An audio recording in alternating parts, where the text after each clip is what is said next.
ავლანი სიტყვა უფალი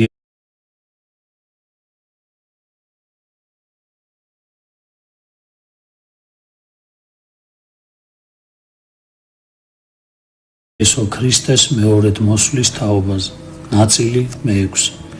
მაგრამ არც ერთი ცოდვილი არ უნდა მიეცეს უზრუნველობას და ასევე სასოწარკვეთას, რადგან ნუგეშინის მცემელი გვივის მამისა მიმართ ქრისტე იესო მართალი და იგი არის მომტევებელი ცოდვათა ჩვენთ. ოღონდ ის არის მომტევებელი არა იმ ადამიანების ცოდებისა, უზრუნველად რო ცხოვრობენ, წვანან და ნევივრობენ, ფუფუნებასა და სიცილში ატარებენ დროს, არამედ ცოდებს რომ ინანიებენ, გლოვობენ, დღე და ღამე ევედრებიან უფალს. ასეთი ადამიანები მიიღებენ ნუგეშინის მცემელისაგან.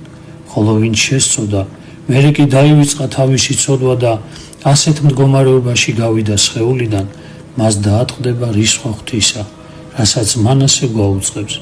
იგი ამბობს, მოუთმენელია უფალო შენი რისხვა ცოდვილებს რომ დაატეხ თავზე.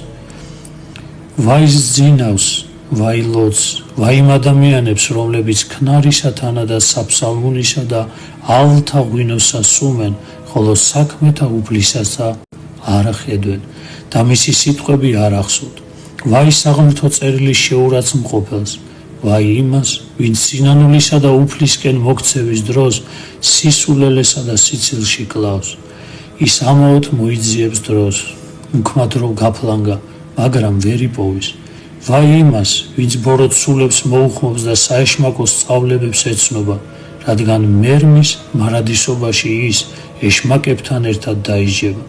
ვაი სიცრუის მწერალს, ვაი იმას, ვინც დაქირავებულ მუშაკს გასამრჯელოს წაართმევს, რადგან გასამრჯელოს წართმევა ისეთივე დანაშაულია, როგორიც სისხლის ღვრა. ვაი უსამართლო მოსამართლეებს, რომელნი განამართლებენ უთუნოთა ქრთამისათვის და სამართალსა მართლისასა აღიღებენ. ვაი იმას, ვინც წმინდა სარწმუნოებას ერესებით შეაგინებს და ერეტიკოსებთან თანხმობაში შედის. ვაი უკურნებელი ვნებებით, შურითა და სიძულვილით დაავადებულებს, მაგრამ რაღად გვინდა ბევრი ლაპარაკი და რატომ სწრაფად არ მოვკვეთ სიტყვას. ვაი იმას, ვისაც იმ საშინელ დღეს მარცხნივ დგომას მიესჯება. ისინი სიბნელეში გაეხვევიან და უმწარეს მოთქმასა და გოდებას დაიწყებენ, როდესაც სავალალო განაჩენს მოისმენენ, წარვედით ჩემგან წყეულნო. სხვებს ასეთი შემაძრწულებელი სიტყვები ჩაესმებათ, ცოდვილნი შთახტენ ჯოჯოხეთად. ზოგიერთებს უფალი ეტყვის, ამინ გეტყვით თქვენ, არა გიცნით თქვენ, ან განმეშორენი ჩემგან ყოველნი მოქმედნი უსჯულოებისანი. სხვებს კი სახელდობ შურიანებს, უფალი ასე მიმართავს, მიიღე შენი და ვიდოდე.